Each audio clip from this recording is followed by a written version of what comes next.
प्रभाग रचना ही सत्ताधारी पक्षाने पूर्णपणे आपल्या मर्जीने मॅनेज करून तयार केलेली आहे. कारण सरळपणे जे निवडून येणारे नगरसेवक होते त्यांना सत्तेपासून आणि महापालिकेपासून बाहेर ठेवण्यासाठी सर्व खेळ झालेला आहे, असं माझं वैयक्तिक मत आहे. माझ्या माहितीप्रमाणे आजपर्यंत प्रभाग रचनेचे निकष आहेत, प्रभाग रचनेवेळी सर्व निकष पाट्यावर मारलेले आहेत. कुठल्याही नियमाप्रमाणे प्रभाग रचना झालेली नाहीये.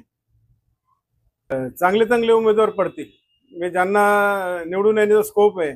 पण प्रभाग रचना अशी घडलेली आहे का निवडून येणारे उमेदवार पडावे या पद्धतीने जाणून बुजून प्रभाग रचना तयार केलेली आहे. साधारण आपला महापौर बसवण्यासाठी, जास्त नगरसेवक निवडून येण्यासाठी जे खरंच पब्लिकमध्ये निवडून येतात अशा नगरसेवकांची वाट डॅमेज करून स्वतःच्या उमेदवार निवडून आणण्यासाठी रचना तयार केलेली आहे. पक्षातर्फे जी काय हरकती घ्यायचे होते ते घेतले गेलेले आहेत, पण कुठल्याही हरकतींना जुमानत नाही. सर्व हरकती कराच्या टोपलीत जातात.